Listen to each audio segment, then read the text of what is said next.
A gente vai falar sobre isso com o Américo Martins, nosso analista sênior de internacional.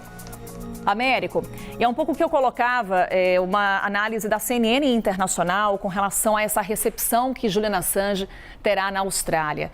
Uma figura que divide opiniões, porém, essa análise da CNN Internacional traz a seguinte leitura.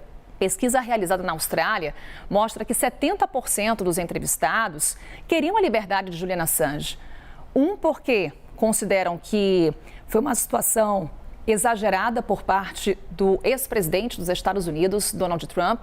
E um outro ponto que eles também trazem é com relação ao tempo em que Julian Assange está fora do território australiano. Como eu falava há pouco, ele deixou a Austrália há mais de 10 anos.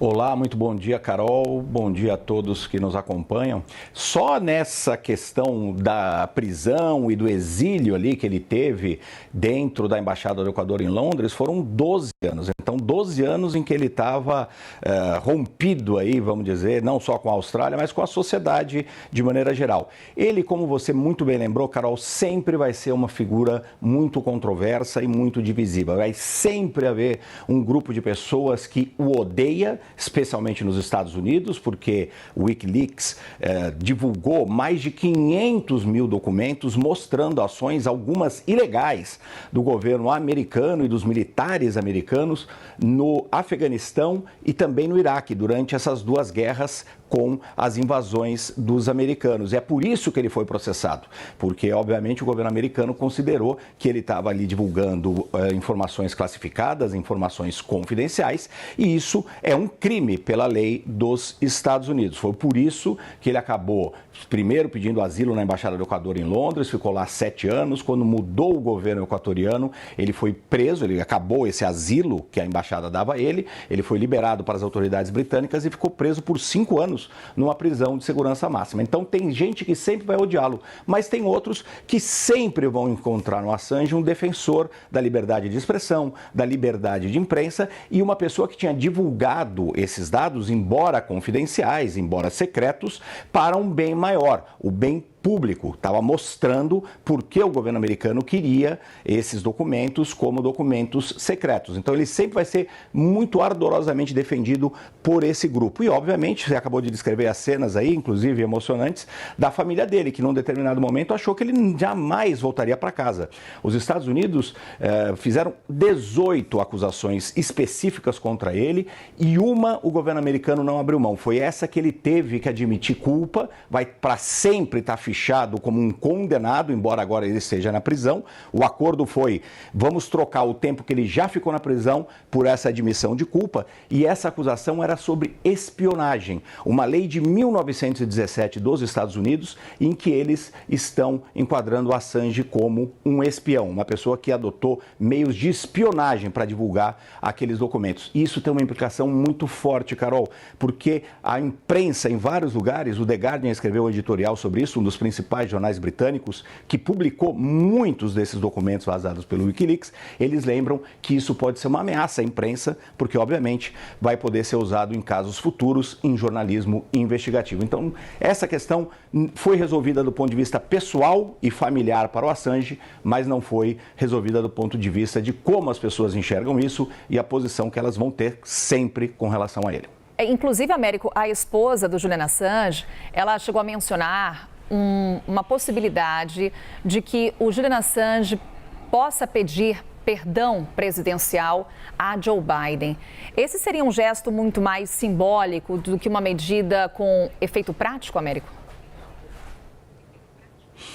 Seria muito pouco provável que isso aconteça, pelo menos agora, pouco antes das eleições. O Joe Biden, no final das contas, as autoridades judiciais, a Casa Branca diz que não teve nada com esse acordo, que foi feito pelo Ministério da Justiça, mas obviamente é parte da administração da Casa Branca. Eles queriam resolver esse problema porque, em primeiro lugar, a Austrália é um grande país aliado e o governo australiano, do primeiro-ministro, que é do Partido Trabalhista Australiano, Anthony Albanese, foi fundamental fundamental para a libertação do Assange, porque, como você lembrou, ele tem um apoio muito grande na Austrália, é um cidadão australiano, estava começando a ter problemas mentais na prisão e o Anthony Albanese resolveu fazer uma pressão diplomática sobre os Estados Unidos, é um país muito aliado dos Estados Unidos, fez essa pressão diplomática e o Joe Biden, assim como a administração, acabou cedendo. Poderia haver esse perdão, mas é muito pouco provável que isso aconteça, pelo menos no curto prazo, porque isso indicaria ali que ele, no final das contas, seria inocentado pelo presidente. E o presidente Joe Biden, neste momento, tudo que ele não quer é mais confusão às vésperas da eleição presidencial de novembro. Carol. E aí, mais uma vez, um momento em que Julian Assange chega à Austrália, é recebido ali pela esposa. E esse senhor que ele abraça na sequência é o pai dele, como eu falava, um dos principais defensores. Carol. Diga, Américo. Uma curiosidade, você está mencionando a mulher dele, a Stella Assange. Ela é uma advogada de direitos humanos. Ela casou com o Assange quando ele já estava preso em Belmarsh, uma das prisões de segurança máxima nos Estados Unidos, mas eles iniciaram um relacionamento antes. Eles, inclusive, tiveram 2 filhos enquanto ele estava no asilo lá na Embaixada do Equador. Então, o Assange finalmente vai conseguir também se reunir com a família como um todo. Ele mal conheceu os filhos que acabaram nascendo quando ele estava nesse processo todo. Tem uma das imagens emblemáticas, né, Américo, naquele momento em que acontece o casamento e ela sai vestida de noiva, salvo engano, com o pai do Julian Assange, acompanhada dele. Exato, foi um momento simbólico, foi um momento... Ela sempre foi muito forte na militância e na defesa do Julian Assange. Ela sempre argumentou, assim como todo o grupo jurídico do Wikileaks, que ele estava simplesmente fazendo jornalismo.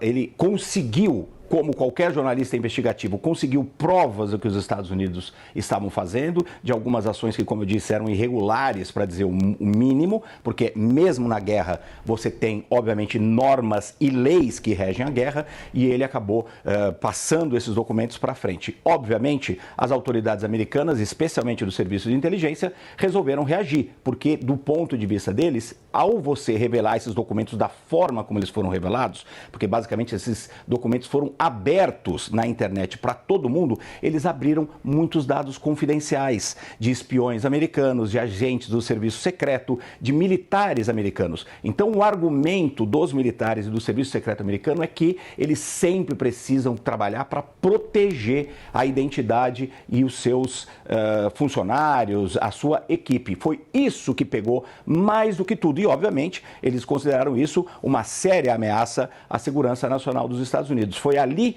que virou essa enxurrada, vamos dizer, com 18 acusações contra o Assange, que poderia pegar, se os Estados Unidos continuassem perseguindo essa meta, poderia pegar